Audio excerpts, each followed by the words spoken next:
My name is Gary Moore, and 5 years ago tonight, a show called I've Got a Secret was born. On June 19th, 1952, I've Got a Secret went on the air as a summer replacement for Casey, Crime Photographer. And we've been on the air ever since. We've received dozens of awards, hundreds of brickbats, and millions of letters from all of you. Of course, when actors celebrate an occasion like this, they always make a big fuss about the talented people behind the scenes. That's exactly what we're going to do tonight. Exactly what we're going to do. Only instead of just talking about these people, we're going to let you meet them. Seems hard to believe, I know, but it takes 73 people to put I've Got a Secret on the air every week. I got to working on research, and we tried to add up the amount of experience they have had in total. We found out that those 73 persons have been in show business a total of 1,327 years. Panel, on behalf of those 73 people, shall we make a wish? All right, here we go. Now then.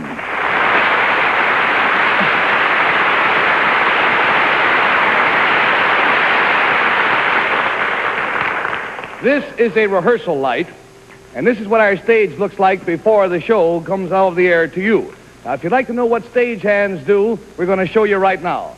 Lights. Camera. Action.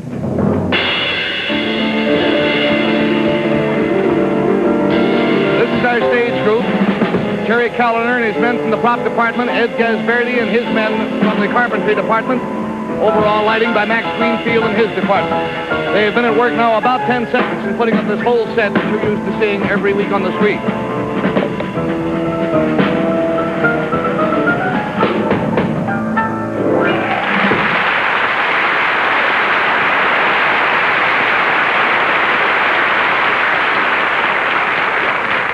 New record tonight, fellas, 17 seconds. And now we're all set to play I've Got a Secret. I've Got a Secret, starring Gary Moore.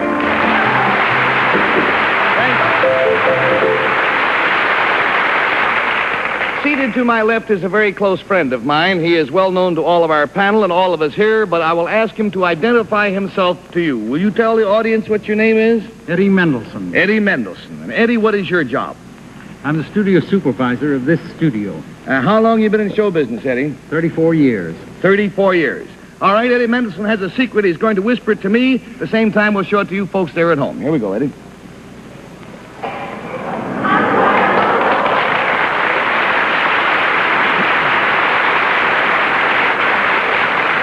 Now, panel, we're going to give you one question each, and this concerns something that Eddie did, and we'll start with Bill Cullen. Eddie, this thing that you did, was it in show business? Yes. Buzz, one question. Jane? Did you do it in this theater, Eddie? No. No. Buzz? Did it concern a name in show business? Yes. All right, I'll one tell you question. this. I'll give you, because one question. I'll give you the name was Bing Crosby. Buzz, and we go to Faye for one last question. Did you discover Bing or know Bing when he was very young? No. No, you have lost the full $80 because Eddie once auditioned Bing Crosby and fired him, told him he couldn't sing. Oh.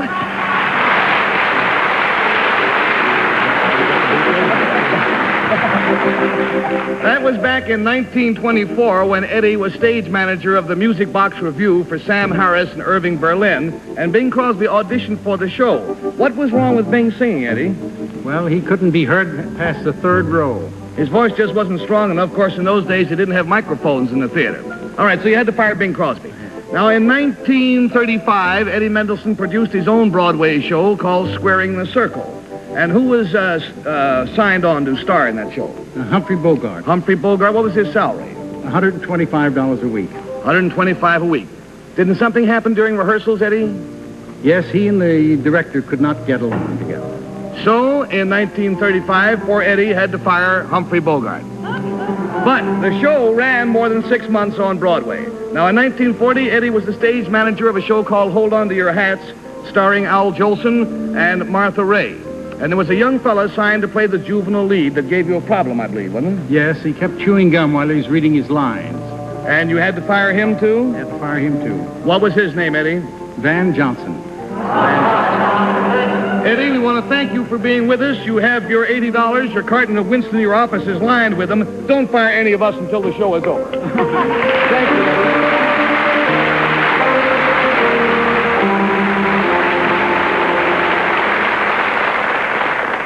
Now, next, I want you to meet another of our backstage workers, and his name is Harvey Vincent. And Harvey is one of our ushers. Now, the job of usher has been a highway to fame ever since broadcasting began. A small list of people who used to be ushers would include Dave Garroway, Gordon McRae, Gene Rayburn, Don Murray. All of them were ushers.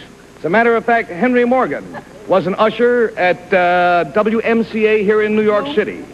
And next week, Clay Emerson's son, Scoop, will begin his career in show business as an usher, unfortunately, at another network. Now, Harvey here has been rehearsing all week with a very distinguished lyric soprano, and the two of them are going to sing a duet for you. So now we present that great singing team of Vincent and Meadows.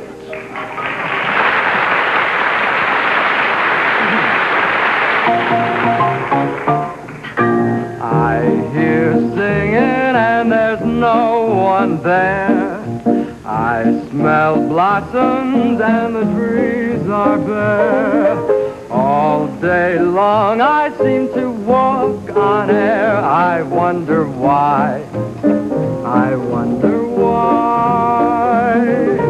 I keep tossing in my sleep at night. And what's more, I've lost my appetite.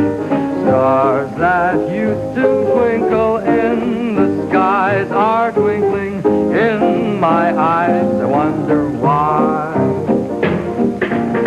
You don't need analyzing.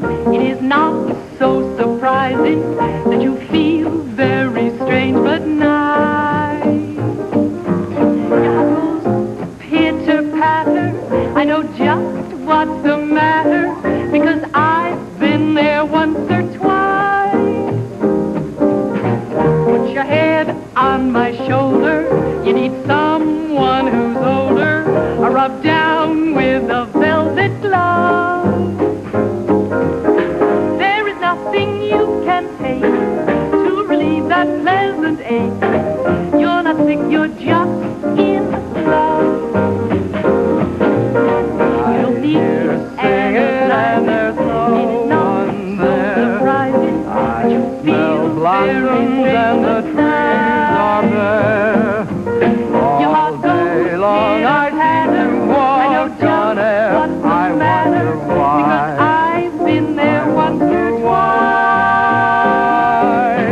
I keep tossing in my sleep at night. And what's more, I've lost my appetite.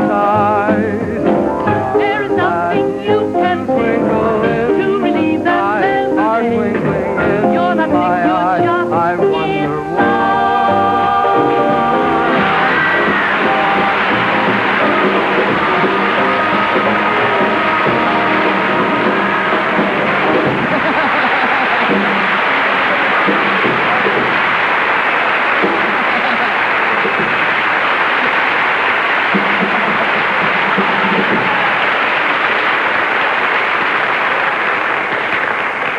That, of course, was one of the married relatives of our show, Mr. Stephen Allen. Our next guest, ladies and gentlemen, is also from our backstage crew, as are all our guests tonight, and his name is Lon Masterson, who operates the lighting board. Lon has been in the electricians department at CBS for 3 years, but he is also a professional hypnotist and illusionist. And he, too, has rehearsed tonight with another great prestidigitator. So now we present those masters of illusion.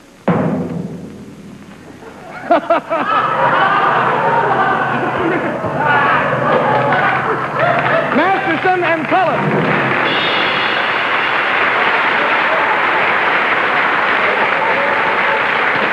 Well, I think you're going to need a cane for this bit. I'm going to need it to hit him with for turning those tires upside down. Actually, thank you very much, Lon, for the cane, but why don't you get one? You go. I got mine right here. Oh, you're going to be a sneaky one to work with tonight. I'll tell you, if you make that one appear, now, I'll make this one disappear right in front of your very eyes. Now, watch me very closely here. There we go. And, there. Now, and Where's yours? Right here. All right. These things, the heat, you hold this. The heat is, well, thank you very much.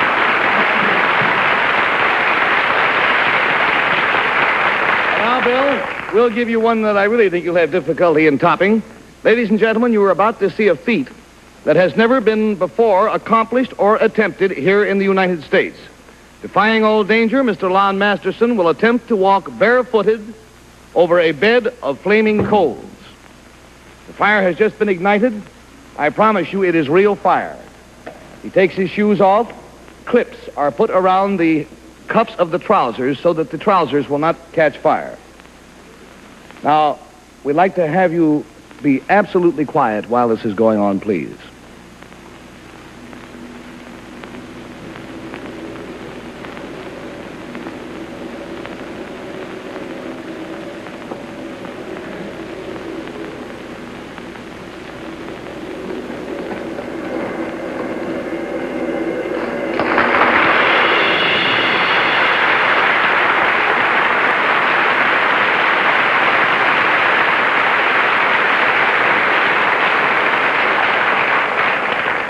Lon opens at the Club Macabre here in New York on June 29th, and as far as I'm concerned, he can have all that jazz he wants. Now, I would like you to meet three more people who work behind the scenes on I've Got a Secret. First, another of our ushers who is a comedian as well as a dancer, Peter Blake.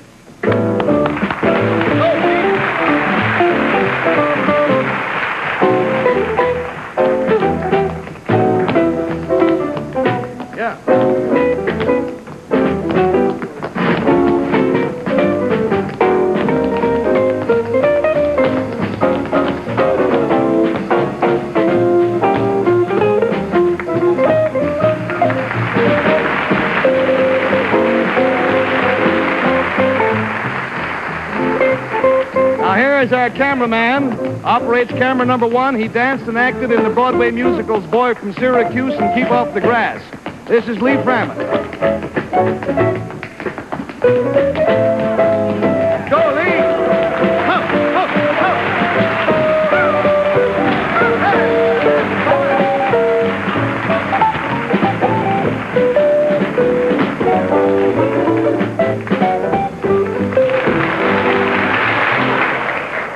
Here's the fellow who heads up our research staff.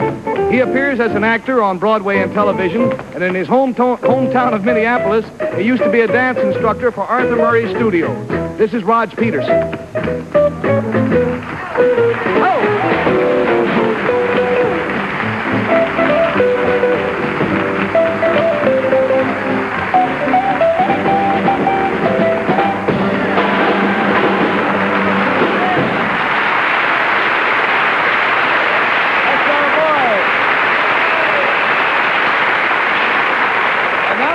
Gentlemen, we present for the first time anywhere, Fazy and Company.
We particularly want to give our love and thanks to Faisy, who came down from Westport this afternoon, where she is currently appearing in witness for the prosecution. She came down here very early on this hot, hot day to rehearse with the fellows, and you will be up there in witness for the prosecution through June 29th. Is that right, Faye? Yes, Gary. Go see this hot cha-cha girl. Our next guest, we're proud to say, is Joe Papp. And Joe Papp is the stage manager of I've Got a Secret and several other CBS programs. He is also the creator and producer of the Shakespearean Theater Workshop, which will be presenting free Shakespearean theater in New York City parks this summer. Now, the earphones that you see on Joe keep him in touch with the control room. But now we ask him to take off his earphones and join with another distinguished Shakespearean as we present, seriously, a scene from Julius Caesar.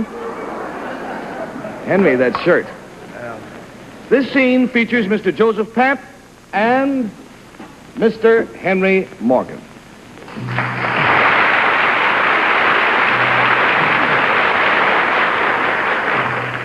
Imagine for a moment that you are citizens in ancient Rome.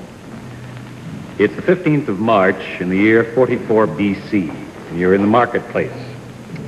Julius Caesar has been stabbed to death by a group of men led by Brutus. Caesar's body lies before you right there in the marketplace, and the assassins have convinced you that Caesar was an evil dictator and that his murder was justified. You're glad that Caesar's dead. But now, Mark Antony rises to speak.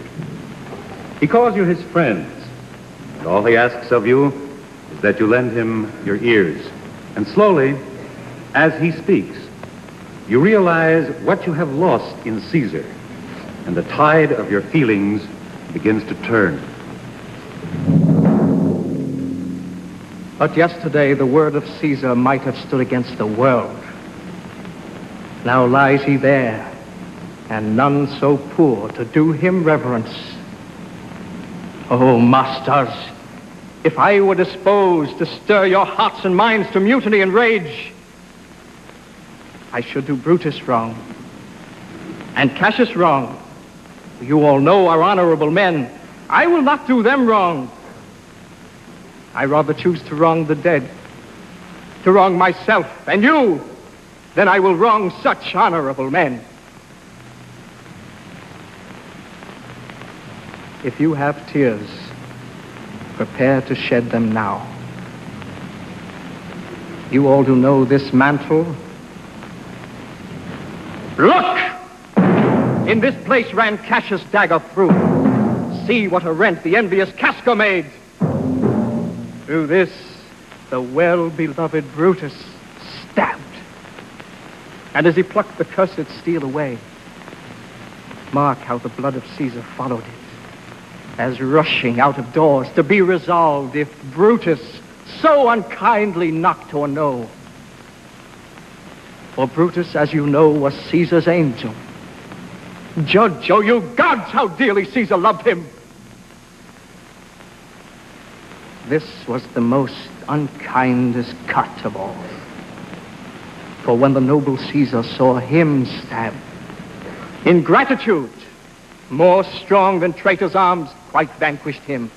Then burst his mighty heart. And in his mantle, muffling up his face, even at the base of Pompey's statua, which all the while ran blood, great Caesar fell. Oh, what a fall was there, my countrymen. Then I and you and all of us fell down whilst bloody treason flourished over us. Oh, now you weep. And I perceive you feel a dint of pity. These are gracious drops. Kind souls, what? Weep you when you but behold our Caesar's vesture wounded? Look you here. Here it is himself, marred as you see with traitors. Good friends, sweet friends, let me not stir you up to such a sudden flood of mutiny. They that have done this deed are honorable. What private griefs they have, alas, I know not that made them do it. They are wise and honorable, and will no doubt with reasons answer you. I come not, friends, to steal away your hearts. I am no orator such as Brutus is, but as you know me all, a plain, blunt man that love my friend. and that they knew full well that gave me public leave to speak of him. But I have neither wit, nor word, nor worth, action, nor utterance, nor the power of speech to stir men's blood. I only speak right on. I tell you that which yourselves do know. Show you sweet Caesar's wounds. Poor, poor dumb mouths, and bid them speak for me. But what I, Brutus, and Brutus Antony, there would an Antony that would ruffle up your spirits and put a tongue in every wound of Caesar that should move the stones of Rome to rise and mutiny!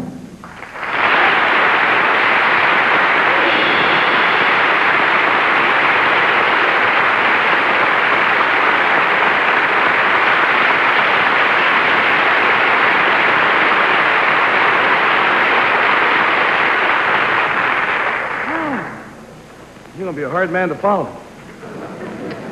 We got a guy who can try it, though. On the top of this ladder, a good friend of ours by the name of Tommy Germain. And Tommy has been an electrician at CBS here for 3 years.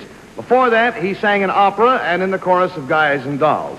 So, Tom, this is your television debut. Tommy Germain.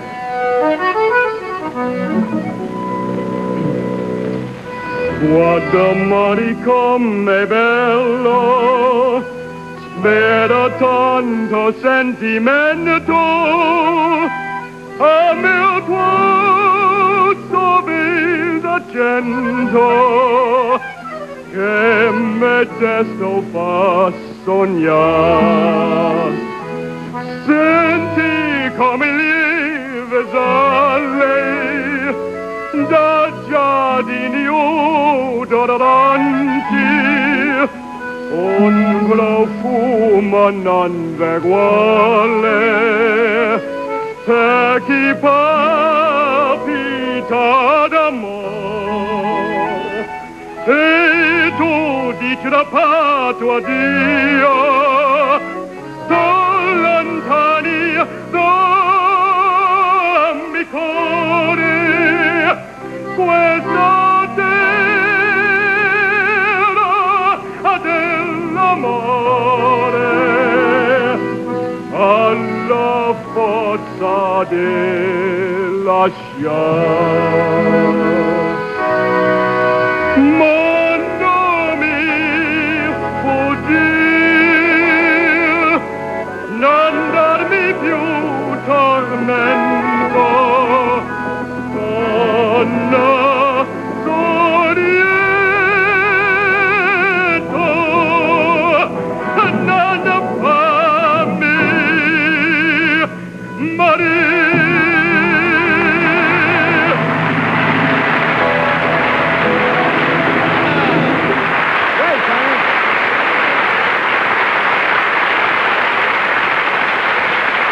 Gracious, what fun. All right, many thanks to you, Tommy. We will be back in just a moment. Travel arrangements for I've Got a Secret are made through United Airlines. United Airlines flies our contestants in fast new DC-7 mainliners. Very, very happy 5th birthday for us. We hope a pleasant half hour at least for you. And so until tomorrow morning on our morning show, or until next Wednesday night, then, this is Gary Moore saying be very kind to each other, will you? We have a small song to close with. Norman goes like this, I do believe. Every Wednesday in the evening, ain't we got fun? When the panel's on the channel, Ain't we got fun? You look so handsome on CBS, dear. If NBC calls, don't tell them I'm here. We're so friendly, true and trusting. Ain't we got fun? We're so jolly. Ain't we got fun?